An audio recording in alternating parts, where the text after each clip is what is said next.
৮৮ যশোর ৪ আসনে খেলাফত মজলিসের মনোনীত দেওয়াল ঘড়ি প্রতীকের প্রার্থী মাওলানা আশেক ইলাহীর মোটরসাইকেল গণযাত্রা অনুষ্ঠিত হয়েছে। রোববার বিকেলে অভয়নগর উপজেলার নোয়াপাড়া পৌরসভার বিভিন্ন সড়কে এ গণযাত্রা অনুষ্ঠিত হয়। গণযাত্রাটি নোয়াপাড়া রেলওয়ে স্টেশন বাজার এলাকা থেকে শুরু হয়ে চেঙ্গুটিয়া হয়ে রাজঘাট বাইপাস সড়ক প্রদক্ষিণ করে নোয়াপাড়া নূরবাগ এলাকায় এসে সংক্ষিপ্ত সমাবেশের মধ্য দিয়ে শেষ হয়। সমাবেশে বক্তব্য রাখেন খেলাফত মজলিস যশোর জেলা শাখার সহসভাপতি ও অভয়নগর উপজেলা সভাপতি হাফেজ মাওলানা আশেক ইলাহী। এ সময় তিনি বলেন, সাম্য, মানবিকতা ও ইনসাফ ভিত্তিক রাষ্ট্র গঠনে খেলাফত মজলিস কাজ করে যাচ্ছে। আগামী ত্রয়োদশ জাতীয় সংসদ নির্বাচনে দেওয়াল ঘড়ি প্রতীকে ভোট দিয়ে ন্যায় ও ইনসাফ প্রতিষ্ঠার পথ সুগম করতে সবাইকে আহ্বান জানাই।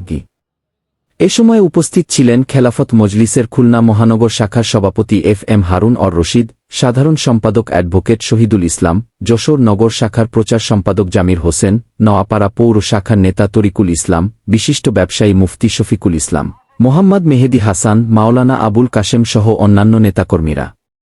গণযাত্রায় জনগণের সাড়া সম্পর্কে খেলাফত মজলিসের নেতারা জানান, জনগণের স্বতঃস্ফূর্ত অংশগ্রহণ প্রমাণ করে মাওলানা আশেক ইলাহী ইতোমধ্যে সাধারণ মানুষের মনে স্থায়ী জায়গা করে নিয়েছেন। এদিকে মোটরসাইকেল গণযাত্রায় দলের নেতাকর্মীদের ব্যাপক উপস্থিতি ছিল লক্ষণীয়।